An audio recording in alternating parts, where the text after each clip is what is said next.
candidate for governor have sexual relations with I realize that this is something he is We're not going inherent. to be able to solve our problems if we get distracted by sideshows and carnival barkers. One Republican, one Democrat, and you discuss the issues that matter in today's local, state, national, and global politics. Hosted by Steve Hickson with co-hosts John Stanberry and Franklin Chansey. This is Backfire. Good morning, Cleveland. Welcome to another edition of Backfire. It's going to be a little humble around here this morning. Mr. Chansey sent me a message last night at 11:40 something that he wasn't going to be here. Where's the beef? So we're going to be without Franklin this morning. He's out west. He's trying to help the Democrats in the elections out there, I think. But he claims he's out there helping his daughter get into college. So we'll see. We've got a guest in the studio this morning, though. Mr. Alan Goldberg's back with us this morning. Good morning, Alan. Good morning, Steve. How are you doing today? We've got John Stanberry. It's always in the studio, on time and ready to go. Well, the on-time part I might not claim, but I'm doing better. You think we could find another Democrat awake this morning to come in here and fill in for Franklin? No, I mean, without jobs to go to, no reason to get up. That's not nice. Oh, I don't. We're kidding, folks. We're kidding in here. Anyway, last week I gave them both a homework assignment, or asked them if they would participate in one, and we've got now copies of the book, The Russian Hoax. The illicit scheme to clear Hillary Clinton and frame Donald Trump, written by Greg Jarrett. Anyway, presenting John his book this morning from Whoop Radio Station, and congratulations. I hope you enjoy the read. I will. And Franklin, I've got his book here, but he's not here, so he is my neighbor. I'll take it to him this week sometime, maybe if he comes back, and we'll try to get started on this. Alan Goldberg he kind of fell in that I was interested in this, so he's been reading the hoax too. So now, Franklin may not come back. He's in that liberal Colorado where they're selling dope to everybody, and it's legal. He might gain some weight while he's out there, right? Well, I mean, Peyton was excited about pizza sales after they passed legalized pot. Franklin may clear his mind out there. Franklin took his daughter out there snow skiing for several years in a row, and now his daughter decided to go to school there, so that's going to cost him. Probably. Out of state. Is he talking about the college or the side? The out-of-state tuition okay. he's going to be paying, yeah. Oh. Anyway, I wanted to start just a little bit with a couple of local things. The liquor stores on the city ballot November 6th. Do you see anything wrong with the liquor stores for or against John Stanberry and Alan Goldberg? I probably don't know right now whether I'll vote for it or against it.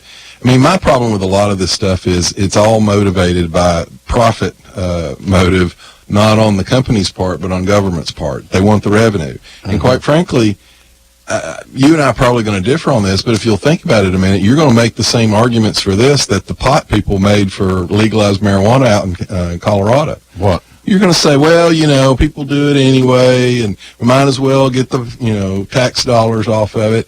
I will say this, and I'm not saying that the stores do this, but it may be the growth in the community, but statistics show that a certain type of crime follows these referendums. You legalize liquor stores, and most communities, and it's statistically provable, see an increase in crime associated with that. Now, it may not be the liquor store. It may be a community grows to a certain size, then they tend to legalize this, and the growth brings it. But you do statistically see it. So Polk County, Athens, I'm just telling you, if you look at but Steve, that's the same argument the city council made for raising our taxes. Well, all these counties around us have higher taxes, so we should have higher taxes. We don't make arguments as much anymore on is it right? Is it good for the community? Is it good for the people? We make it on, everybody else is doing it, and we can get some tax dollars out of it. Well, I look at it this way. It'll save me a trip to Chattanooga, and the taxes can be spent here in Cleveland. I understand. But that's what I just said. Actually, I can go to Athens now if I want liquor, I guess. Etowah, Athens, Polk County. I go to Polk County a lot now. They've got it in Polk County.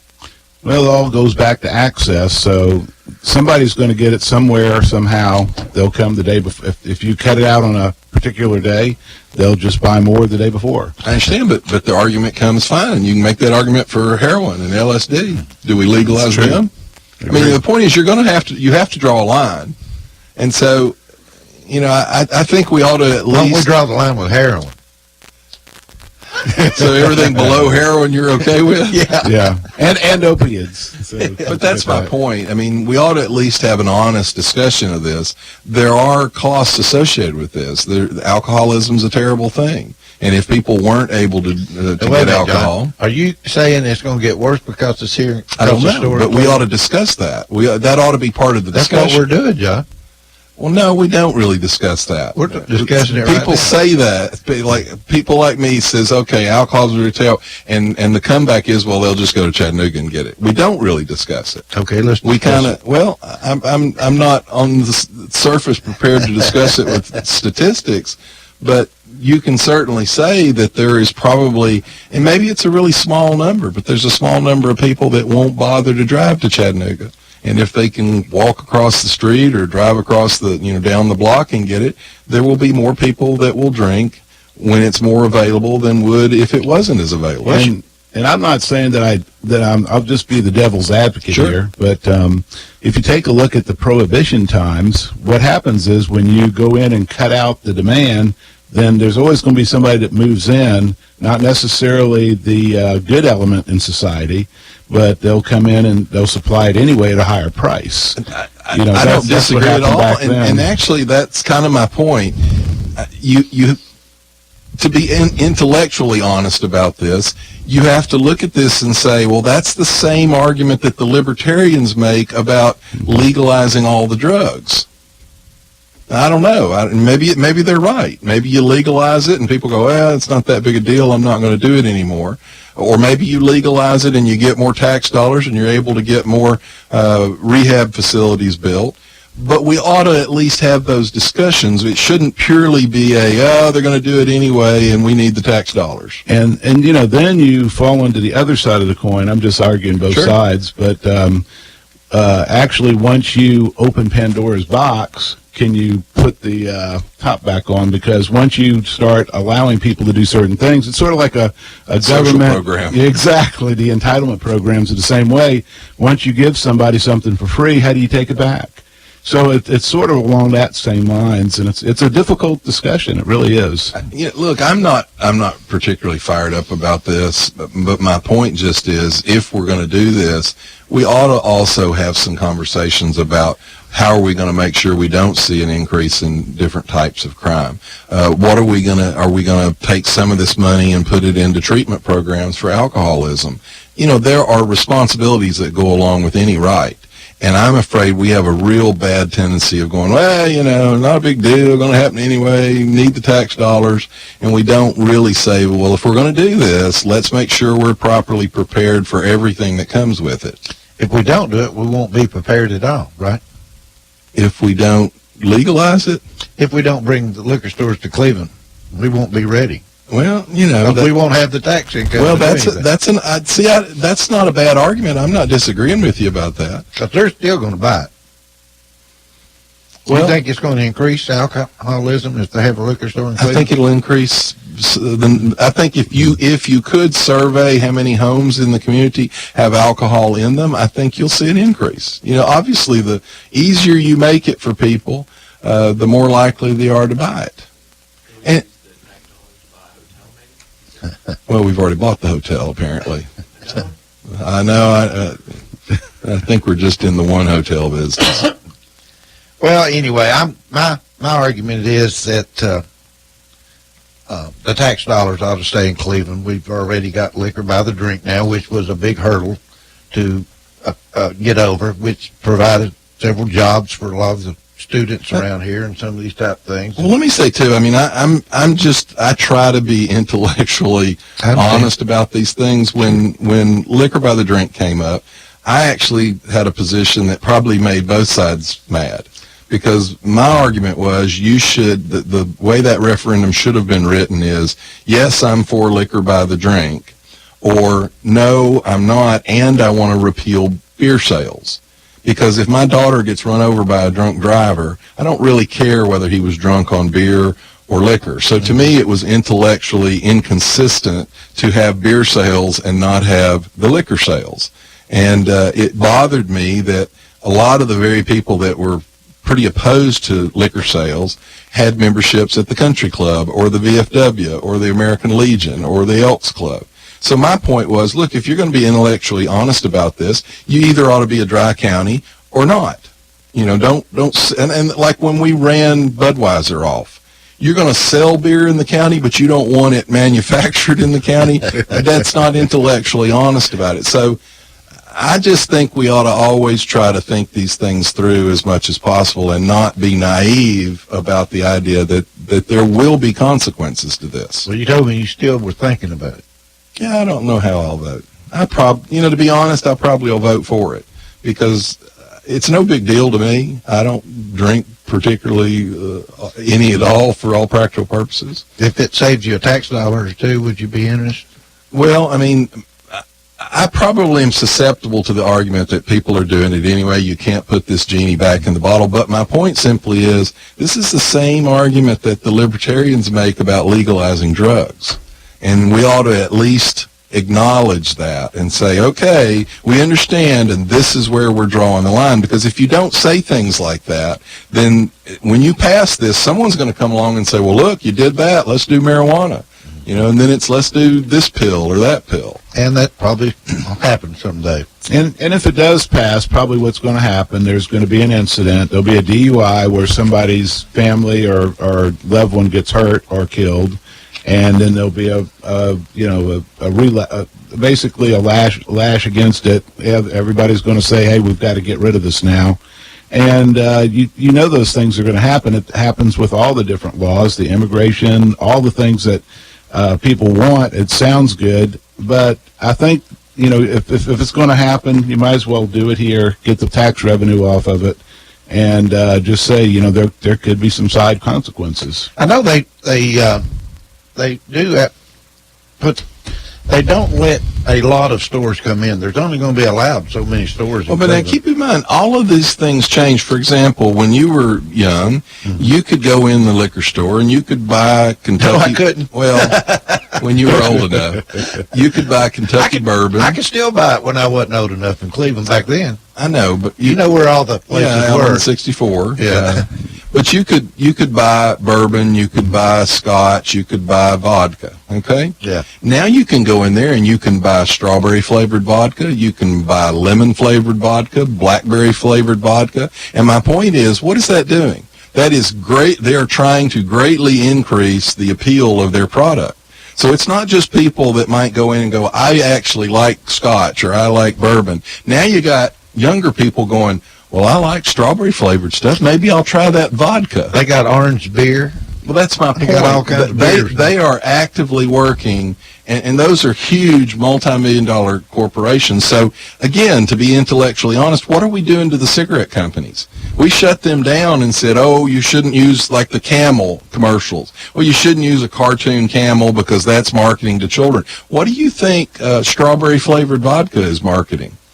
They're not marketing. If you're a purist and you drink your vodka in certain drinks, you're not going to put strawberry flavored vodka in it. They're trying to broaden their market. But I having just come down from the north recently, that's why you're just now seeing me on Steve's show. But they actually have hard liquor in grocery stores up there, which I found quite interesting. And that'll be the next step. Are you going to support that?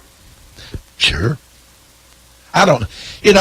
It's kind of tough because you got the wine now that's in the grocery stores. Right. Well, the guys that own the liquor stores said that the wine sales in the grocery store has killed them. Well, probably so. And now then they're wanting more days open, and the guys that own the liquor stores don't really want that. They have to hire extra help. But isn't that the argument I just made? Yeah. You got your foot in the door. And for example, when you just made the joke that you couldn't go in the liquor store, little children go in the grocery stores, don't they? Yes. And so now little children walk by giant displays with cool-looking, pictures and ads for wine, and pretty soon, you're right, you'll have the argument that the grocery store ought to sell liquor too. So you're exposing younger and younger children to this. If you had to choose no alcohol at all in our society or alcohol, when you look at the total impact on the culture, what would you choose? I would choose wine and liquor in one store. No, that's Not not the what I'm grocery asking. store. I'm asking you on a much more philosophical level, if you could choose, if you could do away with it, and it was completely gone, would you choose that, or would you choose to have it? I mean, and when I say think about it, I mean think about alcoholism, think about drunk driving wrecks. In the totality, Happy hour. well, I'm just saying, you're exposing more and more younger children to a product that, on average, probably as humanity, we could do without. So you're going to vote for it, you I think? probably would. Might as well get the But tax I revenues. think we ought to have these kind of conversations, because I think it's important that we at least understand what we're doing. We got a caller. Let's see who it is. Go ahead, caller. You're live. Well, it's Edward. Good morning, gentlemen. Good morning. Good Ed. morning. I'm so glad you are talking one at a time so I can understand you. Well, well, I won't say it. Well, you thought it, didn't you?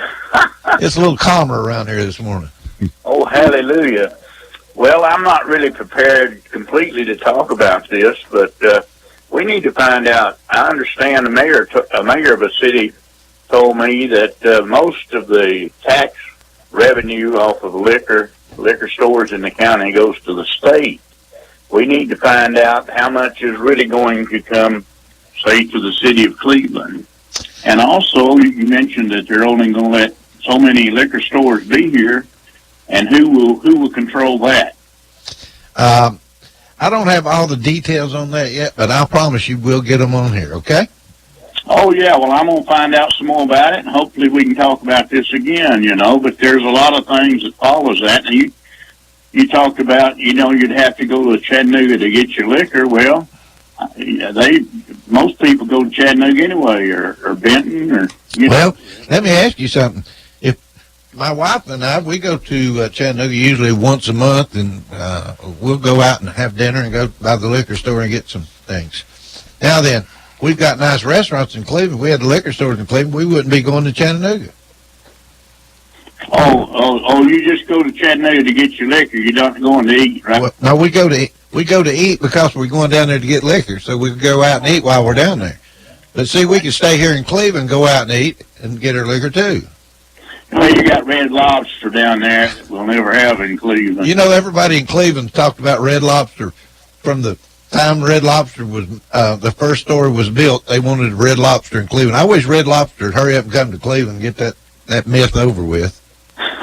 Well, I like Red Lobster, but it's been a while since I've been down there. But it's good food, but there's plenty of good food in Cleveland, and we've got plenty of Mexican restaurants too. They keep popping up. Down on Key Street where we used to have a donut shop, got another Mexican restaurant. They're everywhere. Anybody's got an empty restaurant anywhere, they can sure rent it. Well, Steve, let me ask you something. Sure. You were talking about all these Mexican restaurants pop up. Why are we going to limit the number of liquor stores? I mean, if there's no safety damage, if there's no problem with this, it's such an innocuous event, why are we limiting them? That's a good question, John, but they do that. But why? I don't know. Because there is damage involved, and they're trying to mitigate the damage. It's like limiting the emergency rooms and all that, I mean, we've made the argument. I'm for competition. So if we as a society say liquor's okay, then why are we limiting it? Why is the government sticking their nose in? Well, the preachers and the bootleggers will be voting on the same ticket if we still have bootleggers around here. I don't know. They'll both be voting no for the liquor stores, Well, I heard that Louis Liquors down there, the the time before last, when the Liquor by the Drink lost, was the largest donation made to the anti-Liquor by the Drink movement here in Bradley County. I bet. Yeah, they wanted the business, didn't they? Right. They didn't want the competition up here. That's what they say about government. It's all about money. You know? Well, Edward, thanks for listening, and you continue to call in when you got some good information you want to share with us. Oh, okay. Well, thanks for letting me talk, too. I appreciate that. I enjoy your show, and you're very good, and I'm glad to hear you, and I appreciate you, and thanks for discussing this. Have a great day. Thanks to you, Edward. Actually, Edward had a good point there. We're sitting here talking about one of the pros on bringing the liquor in to the grocery stores or the stores. Edward's mentioning that the state's going to have their hand out, and that's going to take the money right back out of the economy here. Well, by the way, Steve, you've got the government probably is pitching this. I know the city government's pitching it. Have they given any actual numbers to us? I know there was a large article in it, a year ago that had a lot of the statistical numbers. I wish they'd put it back out. It's time to see it again. Well, I mean, and is there any balancing numbers? Is anybody going to tell us what DUI rates tend to do in communities that pass liquor stores? Are they going to tell us what robbery rates do? What's the increased cost to society of that going to be? Are we going to get that kind of fair information out of the city? You think we ought to have government run these numbers on us and get back to us in about 3 years? My point is they're not going to run those numbers. Get back to us in about 3 years. Government has a vested interest in this. They simply, and especially when you look at the way the city government has been acting the last year or so, they are ravenous for money. They just want more money. But why don't we start a lottery here in Cleveland? Our own. Well, I mean, Has anyone ever thought about doing citywide lotteries? That's a great idea, Steve. What's a great idea if you don't think gambling's a bad thing for us as a culture and a morality? Well, I mean, what about the lottery in the state of Tennessee? What about the lottery? Well, look, I wasn't really for the lottery in the state of Tennessee. Well, since we've got it, would you like to have one in Cleveland? Well, once again, we're back to the same argument. Here's the problem, Steve. You're going to be on my side when I say that gun registration thing is just the first step in a slippery slope. Yeah. Well, I'm kind of against slippery slopes across the board. Agree. All right. Well, we'll try to get more information about the liquor stores and provide that information to the voters. You can do, these things are actually with the internet now. These are really easy. You just do a search for, associated costs or negative information, negative costs with liquor by the drink. These are not hard, so I'll see if I can find some numbers for next week. Daniel, our chief engineer, is looking for something right now. Another interesting article, property right voting criteria for the city. Yep. I'm sure you've probably read this article. I haven't read the article, but Ann McCoyne brought it up last week, and I told Ann that I'm probably on her side on that. And I think right now, as I understand it, to vote property rights in the city, you have to have 5,000 square feet. Yes. Well, the problem with that, I mean, I understand what they don't want to have happen is they don't want someone. Is that land? I don't know. Or I don't know if it's land or building. How is that going to work? Could you maybe? Well, it's working now. If you don't have it, they don't let you vote. No, I mean, what are they proposing? Well, I don't know what they're proposing, but the point was. It says the parcel of real property, resident, business, or lot must be at least 5,000 square feet. So a lot would be fine.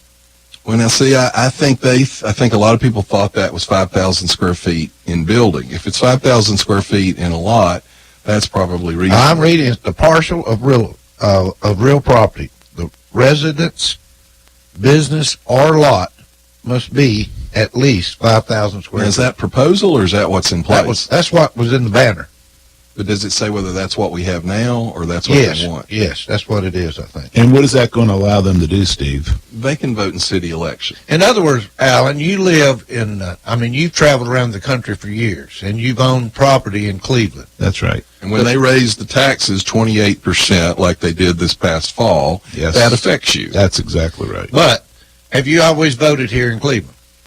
It's absentee ballot is what I've tried to do. Well, what this really is about is someone who lives in the county or lives even out of the county, but they own property in the city. The idea of taxation without representation is kind of in place. Even though you don't live in the city, these city elections affect whether, what your tax rates are and what your bill is. And so people who own property say we should at least be able to vote in the city elections because we are affected as property owners by what they do. I know people that have retired to Florida, and Cleveland is their home, but they've retired to Florida. Well, in Florida, the tax revenue, if you're a resident of Florida, your taxes are a lot less than they are if you're a non-resident of Florida. Right. So a lot of people register their Florida places as their homes just for the tax break. Right. But the way this thing works, they wouldn't be allowed to vote in Cleveland if they're not a resident of Cleveland. Well, I mean, it's actually worse than that. You've got tons of people that own a business in Cleveland, but they live outside the city limits. They live in the county. Right. Well, theoretically, without property rights voting, they don't get to vote in city elections, but they have property that is greatly affected by, let's say, a 28% tax increase. Well, could they register to vote at their property business from their business property? You can vote property rights. Some of the argument was what allowed you to qualify to vote property rights. Was it too high a bar to pass? You can make an argument that if you own a little sliver of land, you still pay taxes. It's kind of like the argument about stealing from Walmart's not really stealing. Stealing is stealing. It doesn't matter whether you steal $100,000 or you steal a nickel. But I think what you just mentioned, what is the amount of folks that this is actually going to impact? So how many people live outside of this area that would be voting in this area if this passed? A decent number. So you think it's a high percentage? I don't think it's a high percentage, but again, a principle doesn't really work on percentages. It works on is it right or is it wrong. Correct. Well, what do you think needs to be cleared up with property? I mean, for voting right now. Well, let's see. 5,000 square feet would be how big? That's probably less than a quarter of an acre. Yeah. Isn't it? I personally kind of think that if you owned a tenth of an acre, I think you probably, if you're really going to be true philosophically, you ought to let them vote. Now, I know what the city's worried about. They're worried about someone coming in, buying a lot, and saying, I sold this lot to 50 of my friends, and we all want to vote property rights. And you could, for example, liquor by the drink. They have to own 50% of the property. Well, I think that would be a way to deal with it. That's part of the rule now. Well, if they own property, they have to own at least 50% of it. Well, but let me ask you a question with the problem with that on 50%. Let's say you owned 100 acres. Yeah. Well, if you divide 100 acres up between 10 owners, that's 10 acres apiece. That's a pretty sizable chunk of property. Yeah. That 50% rule would not allow that. Mm-hmm. So that's the problem with that. You really have to look at these things get really complicated. For example, that 50%, you probably ought to have, well, it's 50% unless you own at least an acre of land. You could do that. And actually, to do a takeoff on what John just said, I would imagine somewhere, I don't know where it's located, but somewhere within this area that is impacted by this new reg that's proposed is very cheap property, so that somebody could come from the outside to try, fear, I'm sure, to try and influence the election, and they could do what you're talking about, buy a lot of cheap land up that they can use to impact the elections. Well, John, that's why we elected you, to keep an eye on these things. Thank God. No, I'm not involved with that at all. Now, tell us again about your position. The state executive committee, there's one for the Democrats too. They elected theirs on the Democrat primary. It's basically like a board of directors for the state Republican Party. So we just sort of set policy and we enforce things. We kicked Kent Williams out of the party when he stabbed us in the back when we took the majority in 2010. He betrayed the entire party and actually betrayed a lot of the movements. How about Corker? If he were running again, the committee, there would probably be some feelings. I can tell you that as a Republican who worked really hard to make him the only elected Senate Republican in the entire country in 2006, I think he owes a little bit more back to the party. I think he owes a public endorsement of Marsha Blackburn. He's supporting Bredesen, I understand. Well, he's not on the surface. He's maxed out a donation to Marsha, but maxing out a donation is only $2,800. Yeah, $2,800, and in Corker world, that's not a whole lot of money. What's the name of that animal? A rhino? That's right. So, Well, you got some numbers? he's probably got a heart break. This is from California, but These are poll numbers? it talks about what happens when you bring liquor stores in community. Okay. Higher density of liquor stores can contribute to all kinds of problems. They have higher rates of alcohol-related hospitalization, drunk driving accidents, pedestrian injuries. In the neighborhoods where there are liquor stores, higher incidents of childhood accidents, assaults, and child abuse. Study conducted in L.A. Each new liquor store in the neighborhood resulted in 3.4 more assaults per year. New Jersey researchers found that the number of liquor stores was the single most important environmental predictor of why some neighborhoods have higher crime rates than others, a stronger predictor than unemployment or median household. You know, Daniel, back in the day when I was in school, I had a statistics course, and they had something called coefficient of correlation. Yes, I'm not. And probably in this case here, you might want to start with another state because, I mean, I would just guess that the immigration wouldn't have anything to do with any of those situations, would it? So I have no clue. You know. This is the only thing I could find that has California's numbers. got problems with pot right now. I think a lot of those things that you just named out might be caused by other situations that they have there. It is interesting because it did talk about it's. Now, more usually, likely- though, the statistic you just gave, though, on that it's a better predictor than, well, for that usually indicates they've done a correlation and actually have found that it's legitimate. And it's also interesting, I found it said in West Oakland, they studied that area also on its own. There's one liquor store for every 298 residents. And then you go They make any money. that's mostly they say that is predominantly people of color living there, West Oakland. Then if you go to Piedmont, it's one liquor store for every 3,000 residents. They talk about alcohol being targeted more to minorities. Of course, they don't tell you how big the liquor stores are either. They don't have to be big. Well, let's take a break, and we'll be right back, and we'll fire things up a little bit. Bye-bye. You're listening to Backfire with Steve Hickson. We'll be right back after this. You are listening to WOOP-LP, Cleveland, Tennessee. WOOP FM is a broadcasting service of the Traditional Music Resource Center, and we play America's original music. We're here at the Train Heating and Air Conditioning Testing Facility to see how unstoppable their products really are. Inside this climate chamber, it's raining incredibly hard on this Train AC unit. Clearly, it's hard to stop the train. Ready for a heating and air unit that's been tested in the harshest environments possible? Stop thinking about the other guys and get a Train. Call Mechanical Systems today to get your home on the road to comfort. 336-5739. Train, the most reliable heating and cooling brand.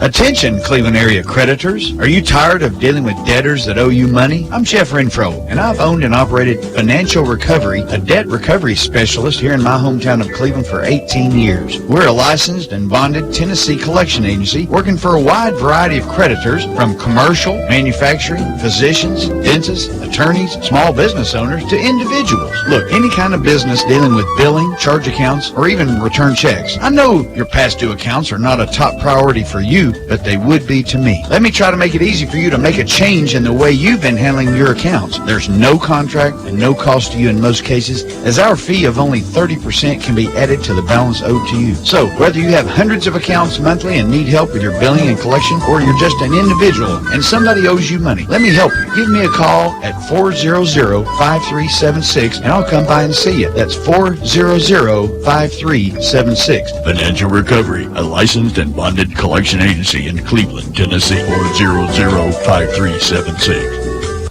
Another SOS, and you're stressing, and that's the time to check in. I check in to cash. It's that time again. Are you more back to school or back to bills? When you need extra cash, text the word quote to 55670 for a free, no-obligation quote. Learn how much cash you can pre-qualify for. That's quote to 55670. Get pre-qualified today. Your one-stop money shop. Check into cash. Matthews Pool and Spa Company, located in Cleveland, Bradley County for over 45 years. You know them. They're your new swimming pool construction and supply company in Cleveland, Tennessee, now with 4 generations of Matthews to serve you. Matthews Pool and Spa Company, for over 45 years, your swimming pool, construction and supply company, spa or hot tub installation and maintenance. Get all of your supplies for your pool or spa right now. That's the new location in the old Quinn Electric Company building behind KFC at 2724 Keith Street in Cleveland. Call Matthews now, 476-4521. You better get your order in now for your new pool construction for this spring and summer. 476-4521. Matthews Pool and Spa Company. Gonna jump in. Woo! After 135 years, Hardwick Clothes, America's oldest since 1880, has delivered on our commitment to produce the finest navy blazer in America. This limited edition blazer was announced as the style winner in Garden and Guns Made in the South Awards. Crafted in Cleveland, Tennessee, we use premium Italian wool from the Tale Barberis, custom Bimberg lining, and signature gold buttons. It's available through the finest men's stores or at hardwick.com. No dealers allowed. Jackson Catnapper, family owned and operated in Cleveland since 1933, offering the best with over 70 styles of recliners, sofas, electronic lift chairs, full living room packages. Call Mike now at 961-7239 because Jackson Catnapper now offers sales to the public Every Saturday. That's right. Every Saturday. from 8 in the morning to 1 in the afternoon. Or call Mike at 961-7239. Or go see him Every Saturday. at 1911 King Edward Avenue, just across from the main plant. Jackson Catnapper, family owned and operated in Cleveland since 1933. 961-7239. No dealers allowed.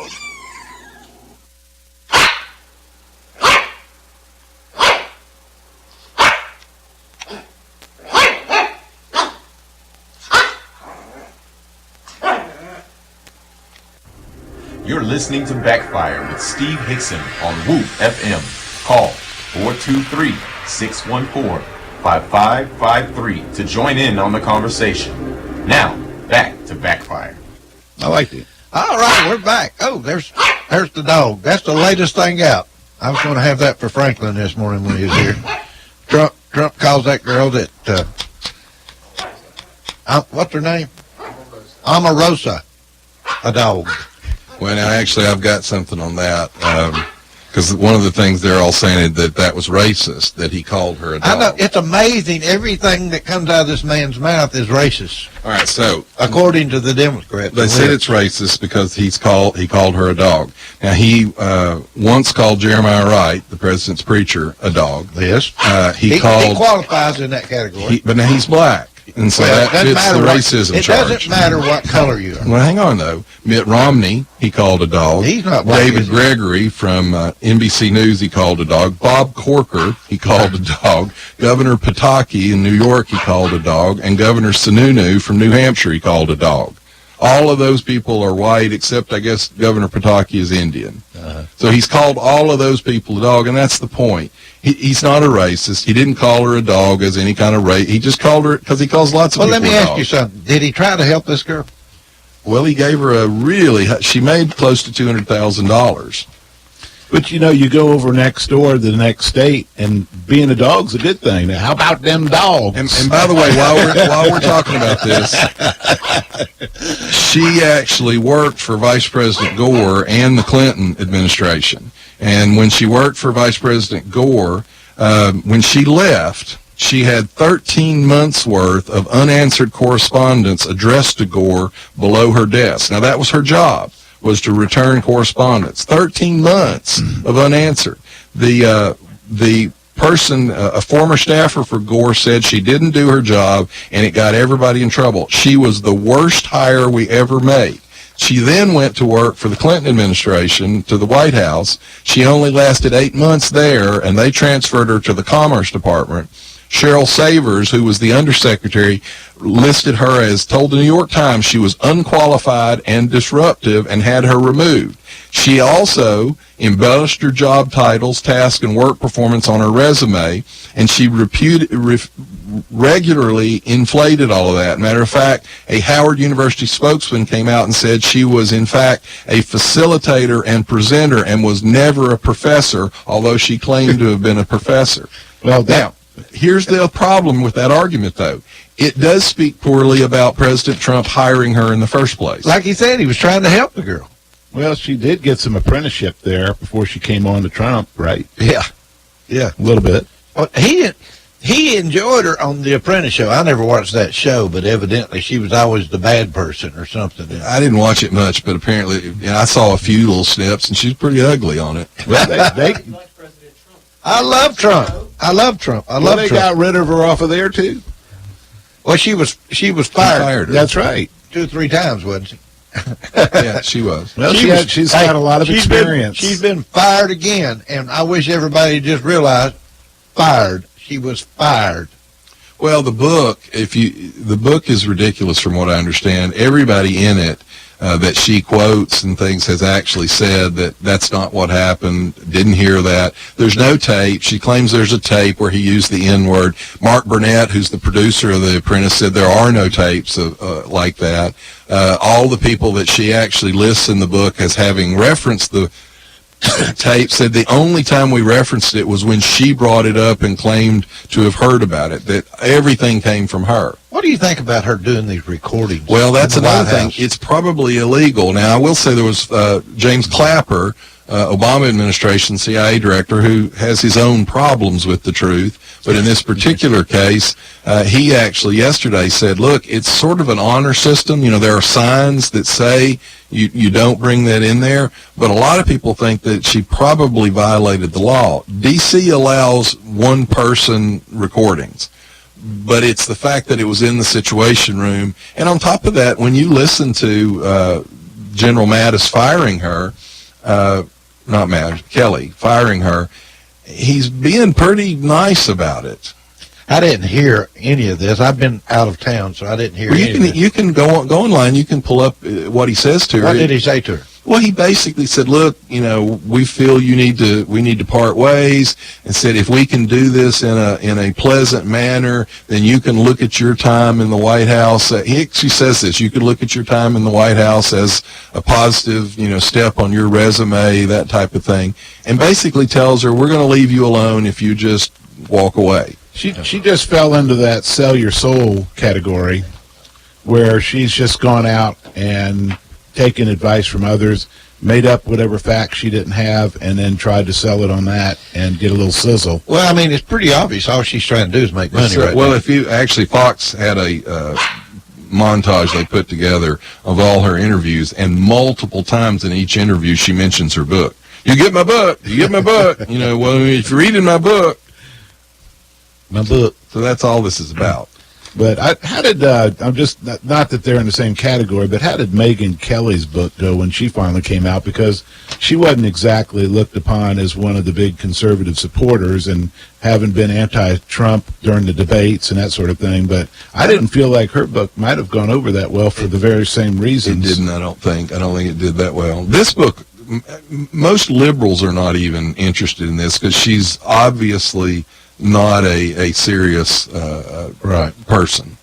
Tell us what you think. 614. I think you made a good point. I think that 614. She's just trying to find anything and anything out there that would raise some kind of interest in her book or create some controversy. And I think that's how a lot of these folks are trying to make their money after they leave. She should have been happy enough to have a good stepping stone by having been in the White House and putting it on her resume, moved on to something else, become a speaker on the circuit, talked about whatever she wanted to talk about. Right. But doing the book with all these she saw the conflict of America being split with Trump's situation, and she thought she could get rich. Well, if you boil it down a little further, she doesn't care about anything except herself, and the money. And she will manipulate and use whatever circumstances she can to benefit herself, and that's all this is. I think she'll fail miserably here. I think people will see through it. All right, there's our sound bite for her right now. I'm playing it.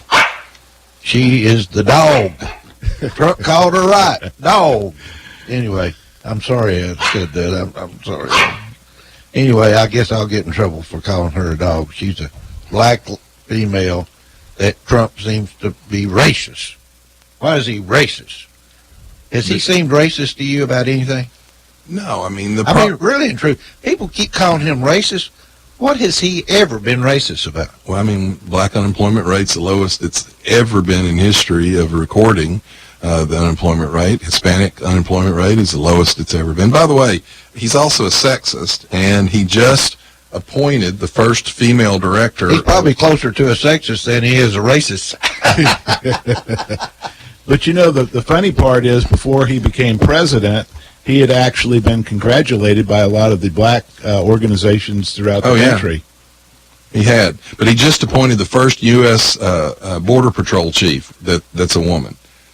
He appointed the first openly gay U.S. ambassador, the ambassador to Germany, which, by the way, the Senate Democrats held up for months and months and months. The guy was eminently qualified. They held it up because they didn't want Trump to have the mark of appointing the first openly gay ambassador. I just don't understand why there's so many people against Trump when he's trying so hard to get some things done. Even if you're on the other political side, you have to say some good things about some of his this North Korea deal. Unbelievable, I think, what he's done there. Just take that one example. I think if you generalize here, as far as what's happening, I think what's going on is they don't want him to have successes right before the midterms, because then that's going to roll over into the fact that we're being successful on the conservative side. They were just this morning playing clips of Chuck Schumer from 2009 talking about immigration, and he was using the same terminology that President Trump uses now, but Schumer is actually criticizing that terminology as being racist. But he said the same things just a few years ago. And to follow up with that, you can see those same clips with Hillary Clinton making the same wording as Schumer did, and go further to Bill Clinton that he was making while he was president, the exact same wording that Trump is using right now. It was okay back then, though. You know, the other side kept saying he's not presidential, he's not presidential.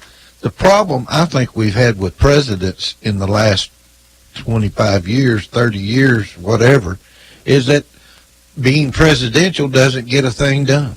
All they're doing is going around and smiling for the politicians and the lobbyists. That's all they've been doing.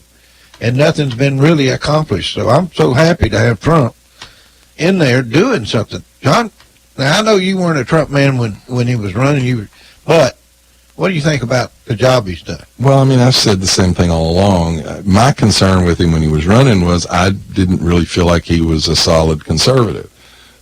He was pretty new to a lot of the points that he was running on.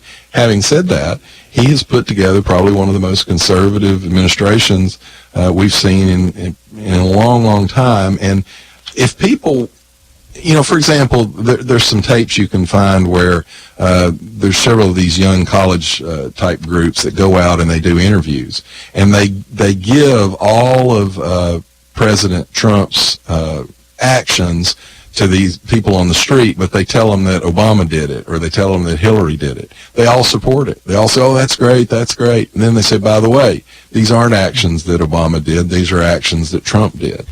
And I think, let me tell you about my opinion about Trump. I think he has really targeted into what the actual public thinks but doesn't talk about. And a lot of people, you don't see Trump stickers on all the cars when they're driving around through town. People just don't talk about it, but they're going to vote for him because he thinks what they think. And I look at it like Trump was what I call, it's sort of like some of these folks on radio, shock jockeys. And what they do is they come out and look at what he did. He got all of that free publicity that everybody else had to pay for when he was running in a campaign. I think a lot of what he was doing was to get the attention away from a lot of the mainstream candidates, and he did a great job at it, and he got elected. And I think now his method of doing business, and what he's done is he's brought business to the government, where the government's just been a public institution run on who cares, it's somebody else's money. Trump is actually making everyone care because it's our taxpayer money. And that's why I think he's being very successful. I think you've covered up pretty much with business to the government. You're right, because government, I'm telling you, they just sit back and wait for somebody to. Well, even some of these things, like they fuss about Russia, that he doesn't condemn Vladimir Putin. When you look at what he's done, he has been extremely tough on Russia, much tougher than Obama ever was. He killed 200 Russian soldiers, gave the order to go ahead and take them out. He's authorized lethal aid to the Ukraine, which Obama refused to do. He's put the missiles back in Poland. He's put more sanctions on Russia than Obama ever thought about doing. But here's the problem. All the press, the Democrats are looking at is that he hasn't publicly called Vladimir Putin all these names. Well, I brought in a piece a week or two ago. I think Victor Hanson Davis wrote it. But he made the case that he said, look, he's a businessman and he's a negotiator. So when you're negotiating, if you're in a negotiation, you don't call the guy you're wanting to get concessions out of a horse's rear in the negotiation. You're actually trying to get him to concede something and give something to you. So you really need to be looking at what he's done. And, for example, in the Russian case, he has kicked the crap out of Russia, much, much harder than Obama did. Yeah, and, you know, when you have Obama going in there and his main threat was, hey, guys, cut it out. Now, that was really a serious But he'll have more flexibility after the election. Exactly. You know, when, and I'm going to say this because it just needs to be said. When Obama brought the deserter parents into the White House. And then his tried to make something big out of wasn't it Susan Rice that said that he had served with honor and distinction? Yeah. When Obama did that, that was like a balloon pop with me. I just could not believe that he was sitting there trying to turn this thing around. You know, we never got to the bottom of that investigation. No, we didn't. They kept that investigation from us. But you know now then they won't get to the bottom of this Russian. Well, the Russian thing with Putin. One of the things I just want to, I guess, throw this out for people to mull around. I'm sure there's a decent number of car salesmen out there, and there are plenty of people that buy cars. If you go in to buy a car and the salesman insults you, are you going to buy the car from them? No. Well, that's what he's doing with Russia. So we need to kind of back up a little bit, look at this thing a little more even-handed, and quit. Look, Trump's personality is what drives this stuff. There are a lot of people on our side of the spectrum that like it when he's brash and rude. I personally think he could tone some of that down, but that's what the left is reacting to. They're not upset over what he's doing. They're upset over just him. And I think John makes a good point here. I think a lot of what he's doing right now, he gets results because look at all the presidents all before on both sides of the fence, really. We really didn't get a whole lot of results, did we, with North Korea? Trump did his little thing. He's got a way to do business, and he went out and got the dictator out there in North Korea's attention. And all of a sudden, now we're seeing all these concessions coming. I don't see how he's able to do anything with all the controversy he's got on the other side. Just absolutely But non-stop. see, they're okay with that. They're willing to shut things down.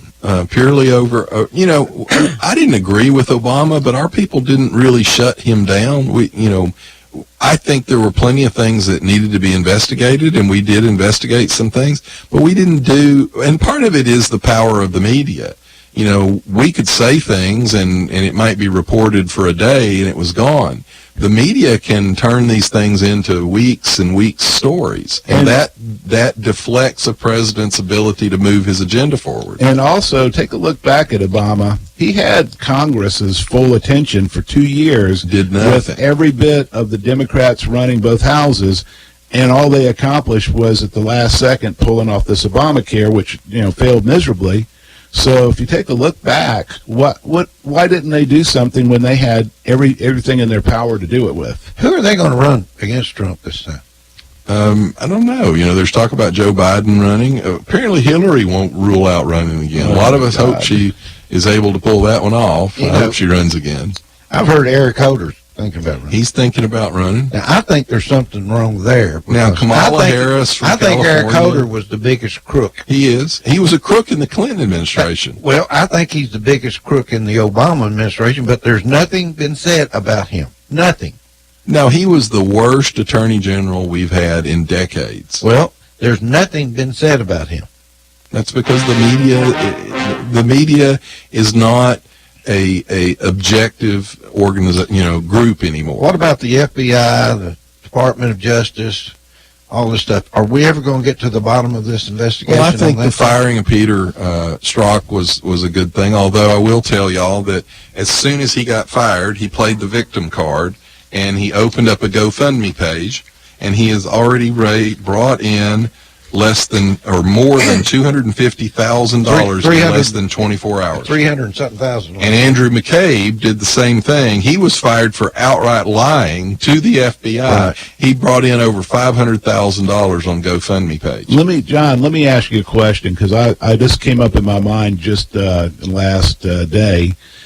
I'm wondering if somebody set up a GoFundMe page for the opposite side, so that we said, okay, we'll set up a GoFundMe page to go after all these folks that are doing this, and let's just give it to the government to hire more prosecutors to help out and more investigators to help out in their prosecution. Why can't we do that? Can the government accept that kind of money if we did a GoFundMe and then we turn it over directly to the prosecutors to add more staff to be able to do this? I don't know. There are some rules and regulations. One of the problems, though, is Facebook and Twitter and all those are being biased in how they treat conservative groups versus liberal groups. For example, if you put a GoFundMe page, for example, to defend there's a stand your ground case going on right now down in Florida. If you start a GoFundMe page to raise money for the defense of the homeowner that used the gun there, they probably will shut that down, because they're shutting down all gun pages now.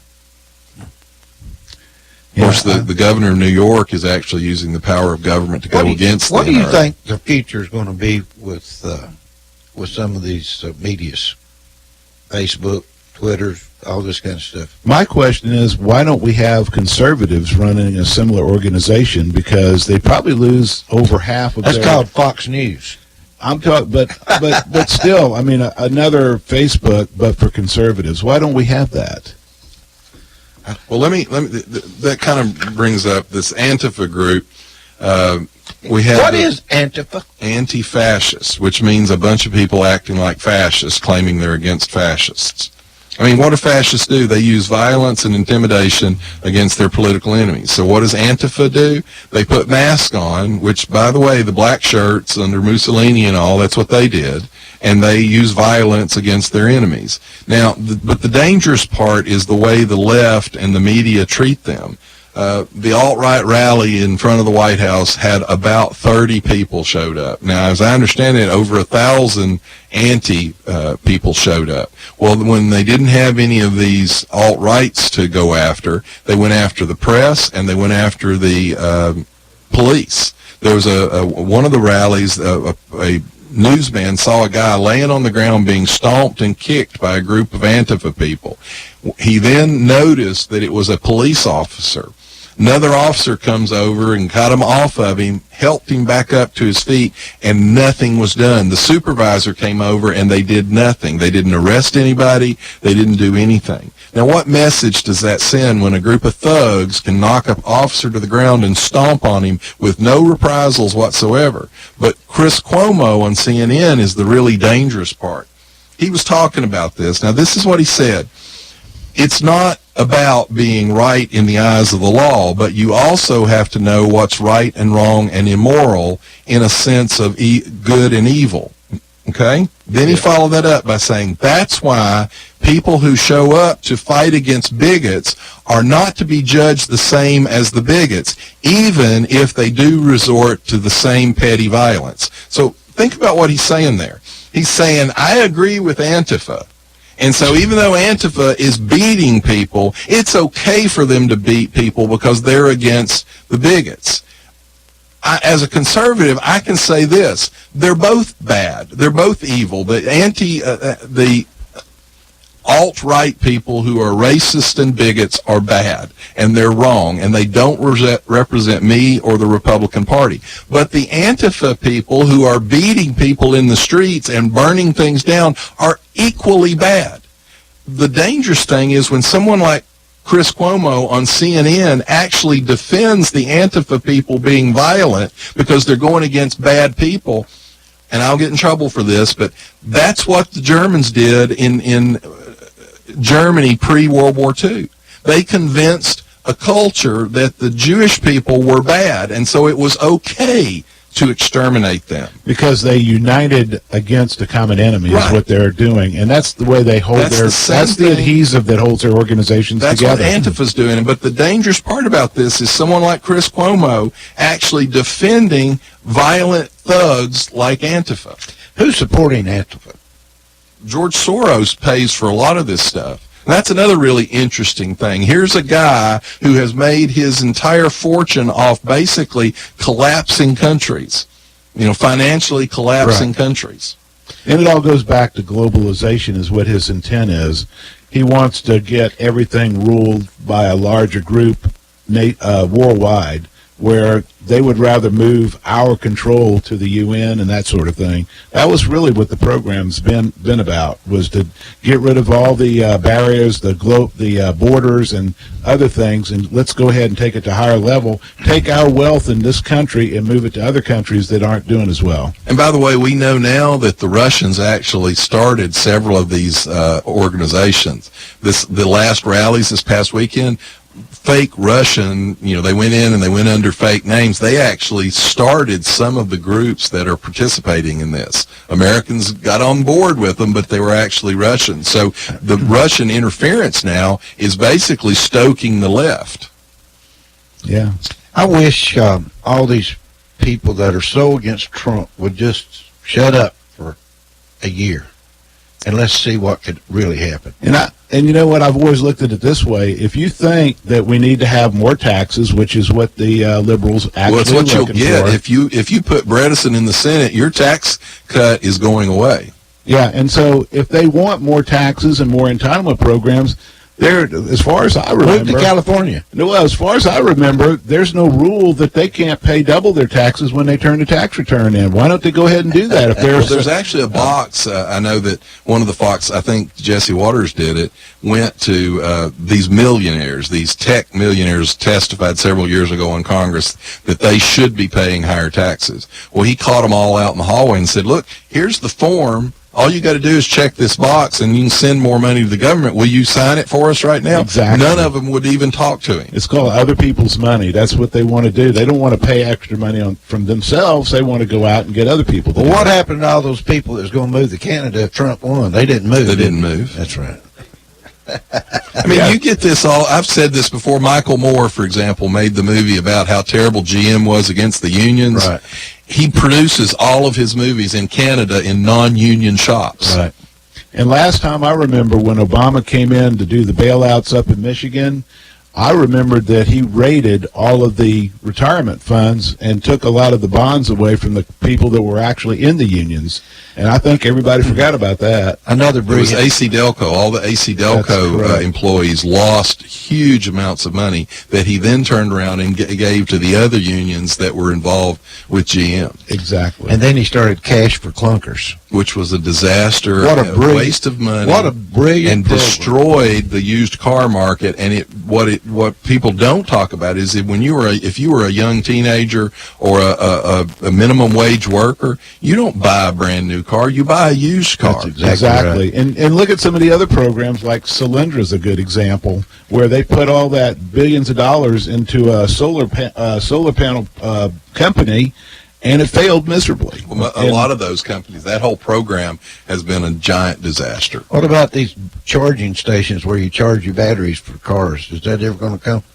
Cracker Barrel still has one of those things out there in their parking lot. They do. I don't think I've ever seen a car hooked up to it. Anyway, unfortunately, we've got to go because we're out of time. And anyway, the book has been presented, the Russian Hoax. We're going to start talking about that maybe next week if Franklin can get his copy. And Steve made me buy my own copy. Well, let me say this is just an odd story. Y'all look this up. West Virginia, the House of Delegates, has impeached their entire Supreme Court, state Supreme Court. All members have been impeached now. Why? Well, they misspent money. They actually paid judges more than the law allowed. They spent millions of dollars renovating their offices. One of them bought a $35,000 couch for their office, and so one of them has resigned because he did a plea deal. He was involved in mail fraud, but the other 4 have now been impeached. So West Virginia's got a backbone. And they're doing something that's never been done, but probably ought to be done more often in the country. All right. Well, we'll see you next week, and probably Franklin will be back with us by then. And oh, boy. You going to join us next week, Alan? I'll be back. All right. Then, John Stanberry, hope you have a good week, and I hope you enjoy your read of The Russian Hoax. We'll see you next week, folks. Bye-bye. You've been listening to Backfire with Steve Hickson, John Stanberry, and Franklin Chansey. Catch them again on Whoop FM at noon today and every Wednesday morning.